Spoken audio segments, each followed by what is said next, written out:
मेरे पीछे जो आप पैरामिलिट्री फोर्स देख रहे हैं, ये किसी वीआईपी के लिए नहीं है या फिर किसी एमएलए या नेता के लिए नहीं है। आम जनता की सिक्योरिटी के लिए अंबाला में पैरामिलिट्री फोर्स जो है वो तैनात की गई है। आमतौर पर एमएलए की निवास स्थान के बाहर पैरामिलिट्री फोर्स तैनात देखते होंगे आप, लेकिन अब आप ये चौक चौराहों पर आपको देखने को मिलेगी। ये तस्वीरें कालका चौक की है, जहां पर पैरामिलिट्री फोर्स जो है वो तैनात की गई है। यहाँ पर 3 जवान जो है वो तैनात किए गए हैं। अंबाला के कई अन्य मुख्य चौक पर भी इसी तरीके से 3-3 जवान जो है वो तैनात किए गए हैं। आखिर क्यों ये जवान इन मुख्य चौक चौराहों पर तैनात किए गए हैं?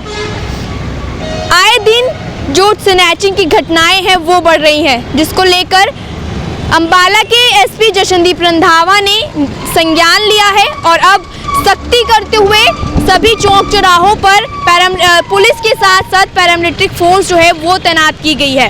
आप देख सकते हैं कि यहाँ पर 3 जवान जो है कालका चौक पर तैनात किए गए हैं। ऐसे ही इंको चौक पर 3 जवान जो है वो तैनात किए गए हैं। इसके साथ साथ अब चेकिंग जो है वो भी बढ़ा दी गई है। पुलिस की चेकिंग जो है वो भी अब बढ़ रही है, क्योंकि इस 2 महीनों में लगभग 20 वारदातें ऐसी हो चुकी हैं जो स्नैचिंग की हो चुकी हैं, जिसको लेकर पुलिस प्रशासन पर बार बार सवाल खड़े हो रहे थे।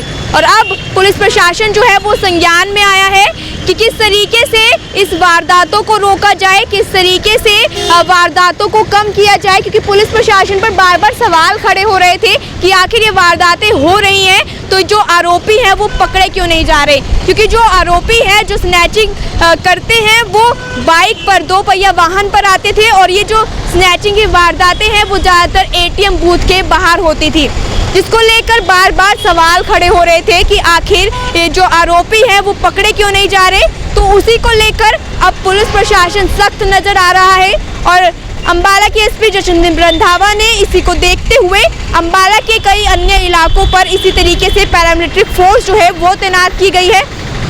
वहीं अब जो एसएचओ हैं, पुलिस थाना के सब इंस्पेक्टर हैं, उनको भी अब चौक चौराहों पर तैनात किया गया है ताकि सिक्योरिटी आम जनता की सिक्योर हो चुकी है। आम जनता, क्योंकि कहीं ना कहीं जो स्नैचर हैं वो भागने में कामयाब हो रहे थे और लगातार वारदातें जो हैं वो बढ़ रही थी। जैसे कि मैंने आपको बताया कि 2 महीने में 20 वारदातें ऐसी हो चुकी हैं। इसी को लेकर अब अंबाला प्रशासन सख्त नज़र आ रहा है और इसी तरीके से पैरामिलिट्री फोर्स को तैनात किया गया है, क्योंकि आमतौर पर जो फोर्स है वो किसी बड़े आंदोलन में तैनात की जाती थी या फिर किसी तरीके का वीआईपी पर्सन अगर अंबाला में आ रहा है या फिर कहीं भी आ रहा है तो इस तरीके की फोर्स आपको देखने को मिल रही होगी। लेकिन अब बदलाव हुआ है कि आम जनता की सिक्योरिटी के लिए अब पैरामिलिट्री फोर्स को तैनात किया गया है ताकि आम जन सिक्योर हो सके, उनकी जो सामान है वो सिक्योर हो चुके, क्योंकि स्नैचिंग की घटनाएं लगातार बढ़ रही थी। तो कहीं ना कहीं एक अच्छा कदम है, लेकिन क्या इस फोर्स को तैनात करने से स्नैचिंग की घटनाएं कम होंगी?